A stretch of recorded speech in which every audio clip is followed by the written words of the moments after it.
3억짜리 벤틀리도 눈 오면 삽질을 하는 이유. 자동차는 타이어빨입니다. 우선 이 영상을 한번 보시죠. 저는 지금 타는 랭글러를 타기 전에 지프의 소형 SUV 레니게이드를 탔었습니다. 이날은 눈이 거의 1m 가까이 내렸는데 제가 캐나다에 10년 동안 살면서도 기억에 남을 만큼 기록적인 폭설이 왔던 날이었습니다. 이 전날 찍은 영상을 보면 거의 제 차를 찾을 수가 없을 만큼 눈이 많이 쌓여 있습니다. 다음날 차를 꺼내기 위해 주변 사람들이 모두 삽질을 했는데 제 레니게이드는 삽질 없이 간단하게 이 눈 속을 빠져나올 수가 있었습니다. 레니게이드가 이 눈 속에서 쉽게 빠져나온 이유는 3가지가 있었는데요. 첫째, 윈터 타이어. 둘째, 사륜구동 시스템. 셋째, 접지력을 찾으려는 드라이버의 노력. 이렇게 3가지입니다.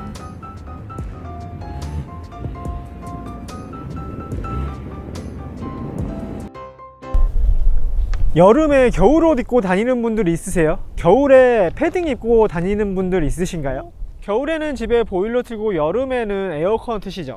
물론 요즘에 여름에는 에어컨, 겨울에는 히터로 작동하는 냉난방 기구도 있습니다. 그런데 아쉽게도 겨울에도 최고 성능을 내고 여름에도 최고 성능을 내는 타이어는 아직 세상에 없습니다.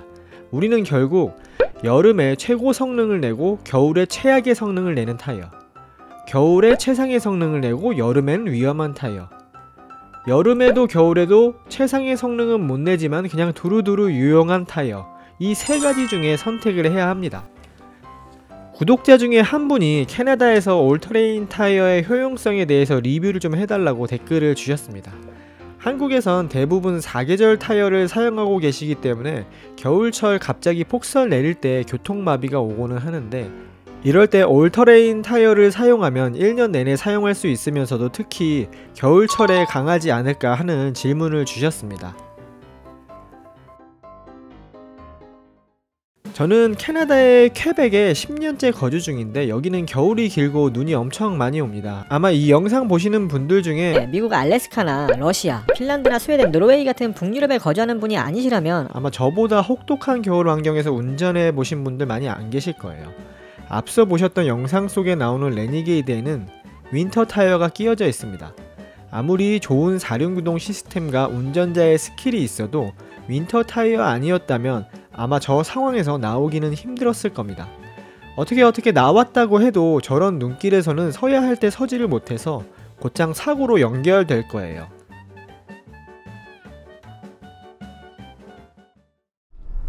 결론부터 말씀드리자면 차는 타이어빨입니다. 차의 성능과 날씨 같은 주행 환경에 적합한 타이어를 끼웠을 때 차의 성능을 100% 발휘할 수가 있습니다.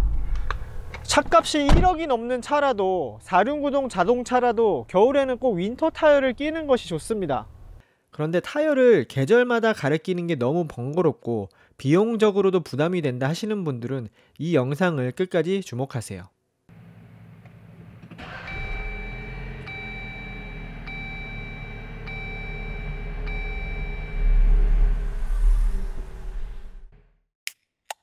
다른 브랜드, 다른 차종의 이 차들이 가지고 있는 공통점이 무엇인지 아십니까?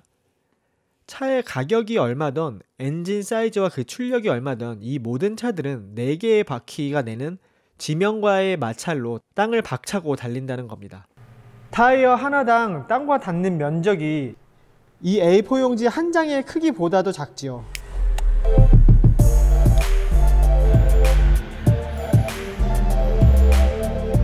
그러니까 차가 아무리 좋아도 타이어의 성능이 받쳐주지 못하면 그 성능을 100% 발휘할 수가 없습니다.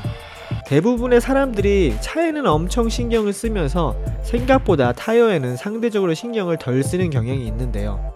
펑크가 나지 않거나 타이어 교환 시기가 아니면 타이어에 대해 신경을 잘 쓰지 않는 것 같습니다.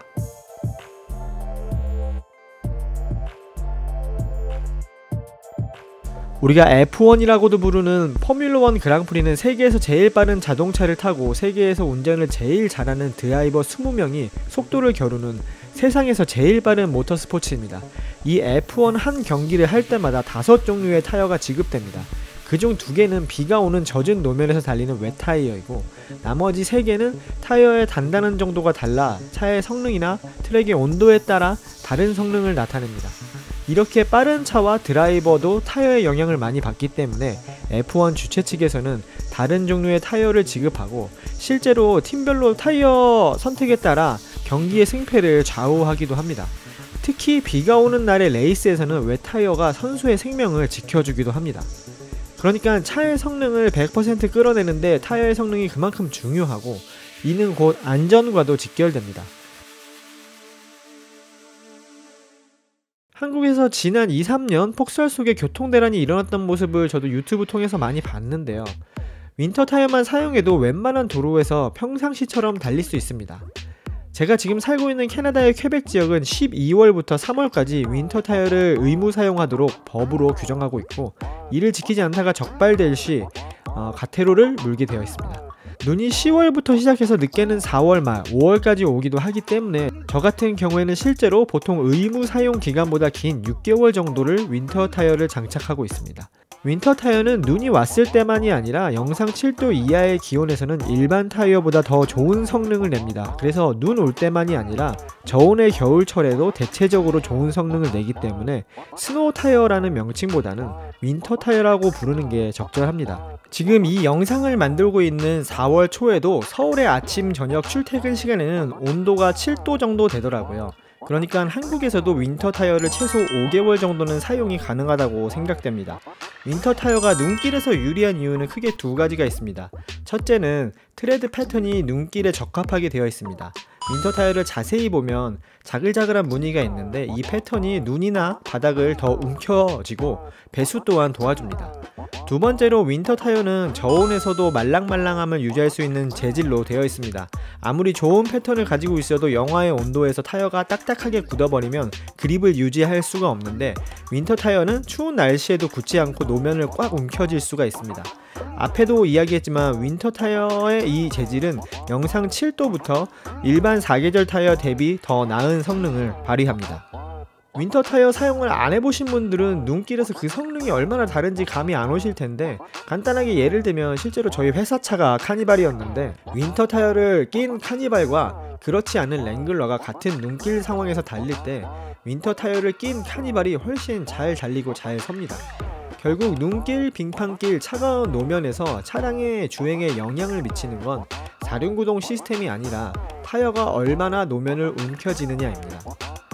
윈터 타이어라고 눈길에서 아예 안 미끄러지는 것은 아니지만 일반 타이어들에 비해 컨트롤이 가능한 정도이고 제동거리가 훨씬 짧아서 사고를 예방할 수가 있습니다. 일반 사계절 타이어나 여름 타이어보다 훨씬 안정적으로 주행할 수 있다고 생각하시면 됩니다.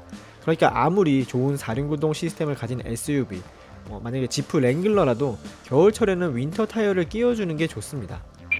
현재 한국에서 랭글러 오버랜드는 브리지스톤의 온로드용 타이어가 끼워져서 출시되고 있고 루비콘은 BF 굿리치의 KM2 머드 타이어가 끼어서 출시되고 있습니다. 여기 캐나다나 미국에서는 BF 굿리치의 KO2 AT 타이어가 끼어서 나오는데 반해 한국에서는 MT 타이어가 끼어서 출고되어 나오는 것을 볼 수 있는데 아마도 오버랜드는 온로드, 루비콘은 오프로드 각각의 성능을 더욱 강조하기 위해 그런 선택을 한 것 같습니다. 그런데 머드 타이어 트레드 패턴을 보면 아무데서나 정말 잘 달릴 것 같지만 생각보다 눈길에서 쥐약입니다. 위에 말한 패턴과 재질 모두 윈터 타이어의 장점 2가지에 해당되지 않기 때문입니다. 랭글러 오버랜드의 경우에는 윈터 타이어를 끼워주시면 겨울철에 더 안정적으로 주행할 수 있음을 느낄 수 있으실 거예요. 루비콘의 경우에는 제가 확인해본 결과 캐나다, 한국 모두 현재 사이즈가 맞는 윈터 타이어가 시중에 판매하지 않습니다. 이럴 때 겨울철에 선택할 수 있는 최선의 선택이 바로 AT 타이어입니다. 제가 사용하고 있는 BF 굿리치사의 KO2 타이어의 경우 삼봉 눈발 마크가 있는데 이는 겨울철 윈터 타이어가 법적 의무인 캐나다 퀘벡에서 겨울 시즌 동안 합법적으로 사용할 수 있는 윈터 타이어로 분류된다는 표시입니다. 캐나다 최대 타이어 판매사인 캐네디언 타이어에서 윈터 타이어에 준하는 성능을 낸다는 실험 결과도 내놓았습니다. 저는 이 AT 타이어를 낀 랭글러로 벌써 3번의 겨울을 났는데 지난 10년 동안 윈터 타이어를 사용해본 사람 입장에선 진짜 윈터 타이어만큼 눈길에서 100% 만족할 수는 없습니다. 하지만 타이어 하나로 1년 내내 사용할 수 있어 계절마다 갈아 끼일 필요가 없다는 장점이 있습니다. 랭글러 오너 입장에선 오프로드에서도 꽤 괜찮은 성능을 내면서 온로드에서의 승차감도 MT 타이어보다는 뛰어나고 소음도 적습니다. 그리고 겨울철 눈길이나 빗길에서도 안전하게 달릴 수 있죠. 여름과 겨울 온도차가 한국에서는 40~50도 정도, 캐나다 경우는 60~70도까지 차이가 나는데 이 온도차를 한 번에 커버할 수 있는 타이어 재질은 아직 세상에 없습니다. 그러니까 AT 타이어를 사용하셔도 저온의 눈길에서 사용하실 경우에는 타이어 온도가 적정 수준에 오르기까지는 100% 성능을 못 낸다는 것을 꼭 기억하고 계셔야 합니다. 온도가 충분히 오를 때까지 속도를 너무 내지 않는 게 좋습니다. 한국에서도 최근 같은 삼봉 눈발 마크가 있는 올웨더 타이어가 출시되었다고 들었는데 아마 같은 개념의 타이어라고 생각이 됩니다. AT 타이어, 올웨더 타이어 모두 여름과 겨울철에 눈길, 빗길, 마른 노면 대부분 도로에서 준수한 주행 성능을 냅니다. 반대로 말하면 여름철에도 겨울철에도 최고 성능을 내지 못한다는 말이기도 한데요. 여름과 겨울에 각각의 최고 성능을 내고 싶다면 썸머 타이어와 윈터 타이어를 각각 끼워주는 게 제일 좋습니다. 그런데 타이어 하나로 1년 내내 70~80% 정도의 성능을 내고 싶다 하면 올웨더 타이어나 올터레인 타이어가 적당한 것 같습니다. 특히 도심형 SUV를 타시는데 겨울철 눈길과 오프로드에서 조금 더 강한 성능을 내고 싶다. 반대로 랭글러 루비콘이나 브롱코 최상위 트림을 타시는데 온로드에서 조금 편안한 승차감을 얻고 싶다. 그리고 겨울철 눈길에서 안정적인 성능을 내고 싶다 하시는 분들에게는 올터레인 타이어가 딱일 것 같습니다. 저희가 1년에 최소 100만원은 보험을 위해 사용하잖아요. 그런데 보험은 사실 사고가 난 다음에 그 사고를 수습하기 위한 비용입니다. 더 좋은 건 사고가 아예 나지 않도록 예방을 하는 게 나와 가족들의 안전 그리고 아끼는 내 차를 지키기 위한 제일 좋은 방법입니다. 윈터 타이어를 끼는 건 분명히 귀찮고 비용이 듭니다. 1년에 2번 타이어를 가르러 정비소에 가야 하고 교체한 타이어를 보관할 장소를 찾아야 합니다. 그래도 그 어떤 불편과 비용을 들이더라도 나와 타인의 안전을 담보로 모험을 할 수는 없는 것 같습니다. 랭글러 같은 사륜구동의 차라고 해도 겨울철에 제 성능을 발휘하기 위해선 날씨에 맞는 타이어를 꼭 끼워야 합니다. 사륜구동이라고 눈이 오는 날 타이어 준비 없이 무대책으로 나가서는 여러 사람을 위험에 빠뜨릴 수 있습니다. 지금부터 한 달에 10만원이라도 모아서 미리 꼭 올 겨울을 대비하세요. 오늘도 영상 시청해주셔서 감사합니다.